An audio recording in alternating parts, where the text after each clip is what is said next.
Welcome in. It is day 40 and you are speaking to the Meeples Champion. Today we're going to be going over a game that we just had our very first TikTok video about. It was previewed from our Monday night gameplay. That game is Fantastic Factories. So we're going to jump right into this one. Right off the bat. How does the game play? Well, the game's pretty simple. You basically are either hiring new people or you are hiring new companies.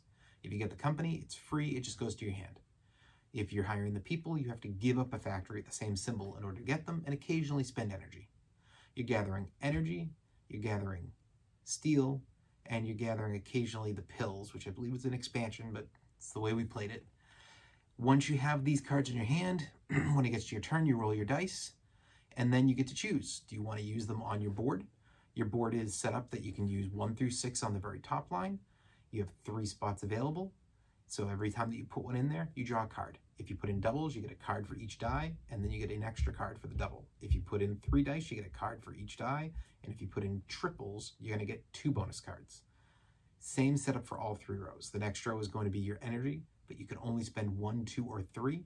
And on this one, you actually get an energy for every pip on the die. So if you end up putting in 3 threes, you'll get 9 energy for those and 2 bonus.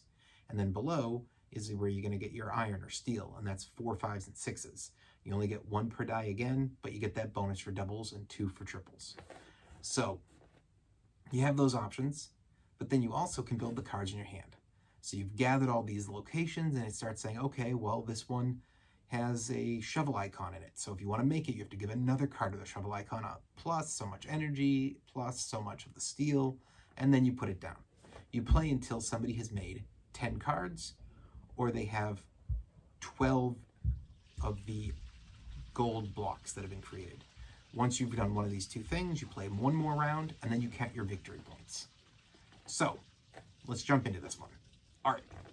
Art was really nice. It's a nice, I wouldn't say it's a kid's art, but it's a, you know, it feels like it's well colored, you know, it's definitely kid-friendly, but adult-friendly as well. I think it was a very nice art. It's a simple, small game. It doesn't need to go overboard.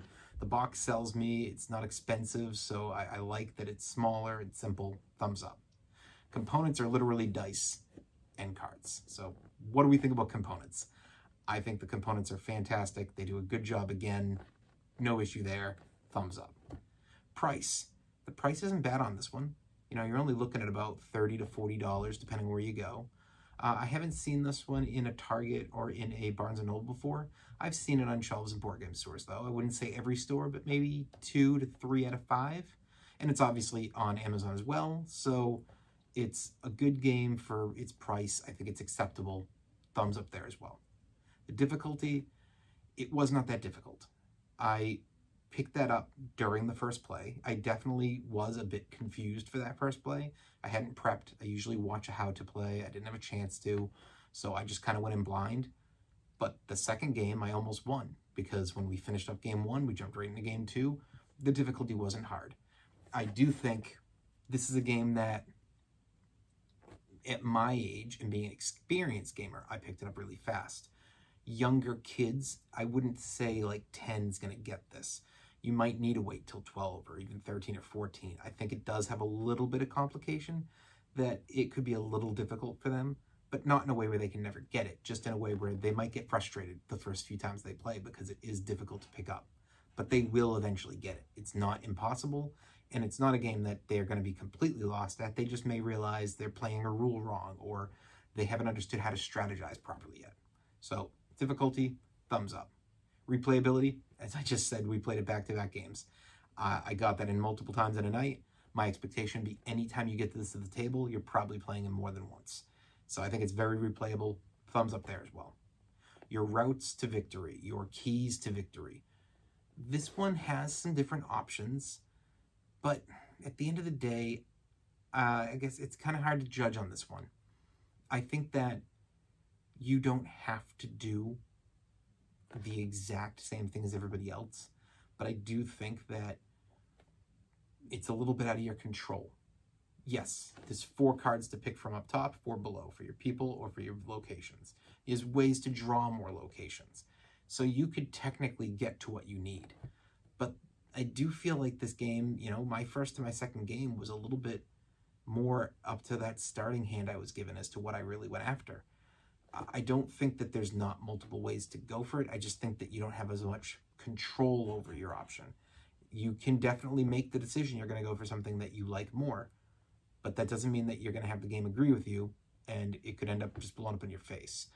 I don't think it's a complete fail, but I can't give it a thumbs up. I got to play it more to see if I'm going to change my mind, but for now, I have to give a thumbs down on that routes or keys to victory. And unique. It's not unique. And the reason being is at the end of the game, when we were all discussing it, I specifically brought up the game Machikoro and said I felt it looked like the same art. I felt that it felt like the game design of being primarily cards was the same. Yes, Machikoro doesn't have the dice. Actually, I think it does have dice. I haven't played in a while. I'll have to double check my stuff on that one. But I don't know. It felt very similar. The difference was Machikoro is a take this, take that type game. You're building your area, but you're affecting everybody else. Somebody, you know, takes their turn, does their roll. So yeah, there are dice. I'm remembering now. They take their roll, and it affects everybody else at the table. This game's an all-by-yourself game. You really don't affect the other players. You just have the opportunity to pay attention if you want to disrupt them by taking a card before they do.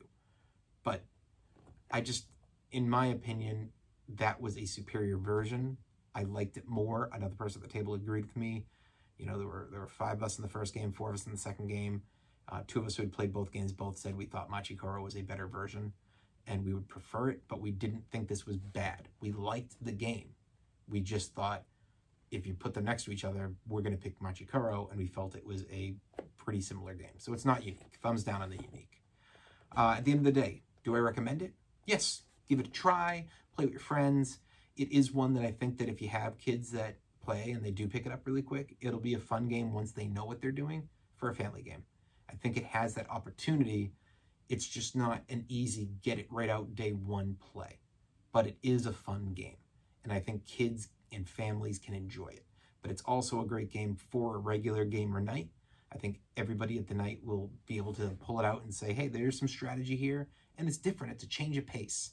I like a game like this to get thrown in, where we ended up playing this game, you know, the 2 times for roughly 2 hours as a change of pace to our norm, which is playing the bigger games like the Terraforming Mars, the Viticultures, the Clanks. So it was nice to throw this one in there as kind of just a total change up for a week. And I think that the experienced gamers will understand that need to sometimes make your regular games better by throwing a game like this in there that you can enjoy and have a total different feeling week. So this has been week 40. We have been discussing Fantastic Factories, and you are speaking to the Meeples champion. Like, share, subscribe to the videos, and check down below. I'll be yet again adding the Amazon link for this game, and you know, feel free to click and hopefully pick it up if it's one that grabbed you. I'll talk to you tomorrow.